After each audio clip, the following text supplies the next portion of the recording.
It was recess time. The kids in my 4th grade class eagerly ran outside. I lagged behind, dreading the required daily lap around the dirt track. Arriving at the track, I felt my chest tightening. I took one step onto the track and immediately became suffocated with anxiety. I repeated the step, trying to place my foot perfectly flat and firm on the ground, avoiding any cracks or rocks. Each step needed to be perfect.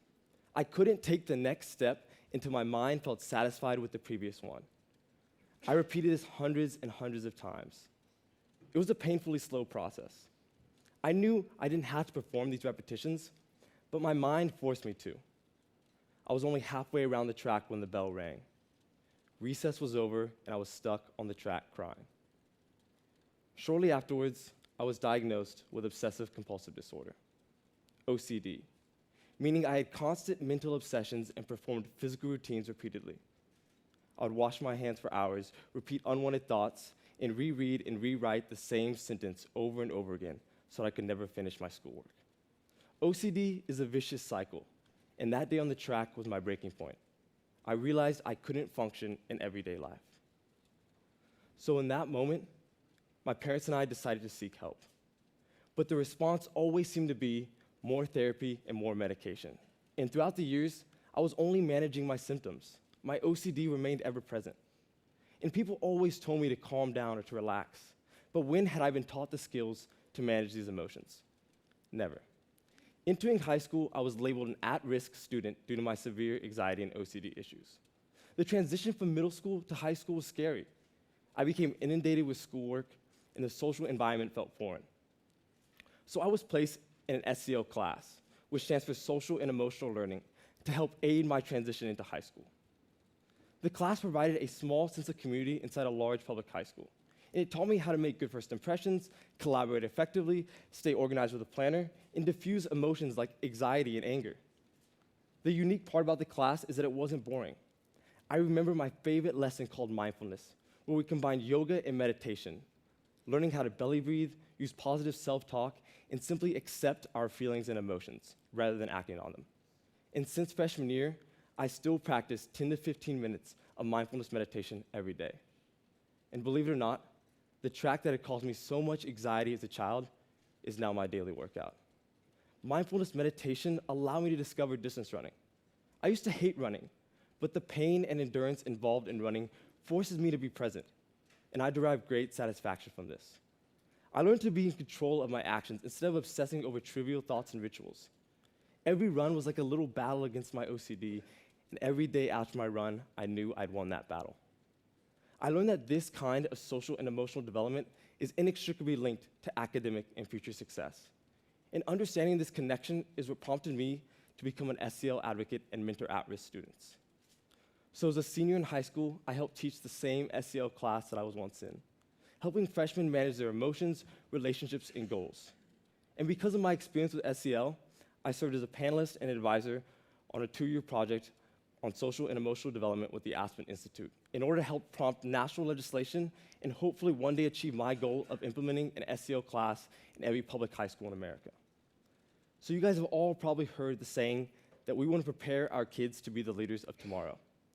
Well, one of the most impactful statements that I heard at the Aspen Institute was when a panelist argued against this, saying that our kids are the leaders of today and that we better start treating them like that. So by the end of my senior year, I felt like I was one of those leaders. I'd conquered my OCD and anxiety was a thing of the past. But when I got to college, the first few days at Harvard were the worst days of my life. That same suffocating anxiety came back. I'd wake up each morning with severe anxiety attacks, and on the 3rd day, it became too much. I remember sitting on my bed trying to meditate to calm myself down. But my meditation turned into rumination, and I burst into tears crying. And there's no reason why my anxiety manifested in that moment, and there doesn't need to be. That's how anxiety works. All I knew is that I couldn't do it. And what made it worse is that I sounded ungrateful. I was at one of the best universities in the world, yet I was miserable. I was considering dropping out of Harvard or taking a gap year because I didn't know how I was going to survive the first semester, let alone another 4 more years. So I went to my proctor's room, and I told her I was not okay. and I told her the same story I'm telling you guys today. Now, I had just met her. I wasn't comfortable telling her this story, but I wasn't at home anymore. So my proctor took me to emergency care to receive counseling. And later that day, I told my friends, I told some of my teammates and my coaches what was going on. Telling people took a huge burden off of me. I could finally accept and embrace my OCD. And immediately, these emotions began to dissipate. And over the next couple days and weeks, I began to find my new home here at Harvard, and I wouldn't trade it for the world. I'd always been trying to conquer my OCD, always trying to overcome it. What medication do I need to be on? What therapy do I need? Or what coping strategies are going to help me in this moment? But I always ended up asking myself, why am I like this? Or why is nothing happening? You see, you can have all the coping strategies, all the achievements, but mental illness can still punch you in the face. It doesn't discriminate.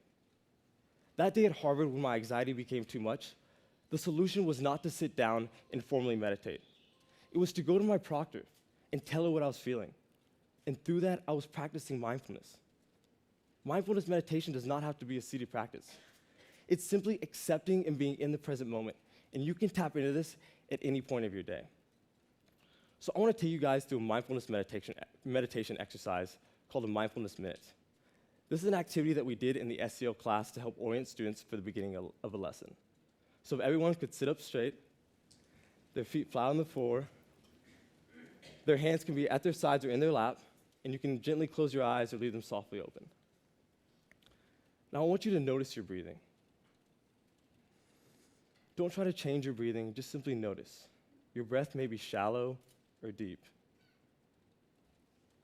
It may be into your chest or into your belly. Simply notice and accept your breathing. Now, in these moments of silence, our mind often wanders. We constantly think and worry, but the breath serves as an anchor to bring you back to the present moment. When you experience thoughts, simply take note of them and let them come and go with each breath. Notice the clothing against your skin, your butt in the seat, your feet on the floor. Try to envelop your whole body in breath, as if your whole body is taking an in-breath and your whole body is taking an out-breath.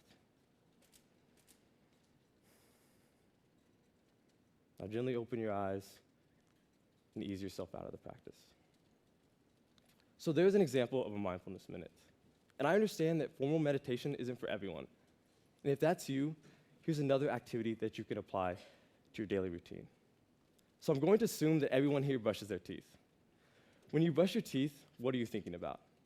I usually think about how I slept last night, or what I have planned for the day, or maybe I'm doing multiple things at once while I'm brushing my teeth. You see, even in life's most basic activities, our thoughts are elsewhere. We constantly think, worry, and plan ahead, never fully in the present moment. Well, next time you brush your teeth, I challenge you to notice the little things. What do the bristles feel like as they rub against your teeth? What does the toothpaste taste like? Is it minty? Or what does it actually feel like to have clean teeth once you brush them? If your mind starts to wander from the activity of brushing, simply ask yourself these questions. They will allow you to stay focused and engaged. And just doing this 2 minutes a day will allow you to become more mindful and aware throughout your day.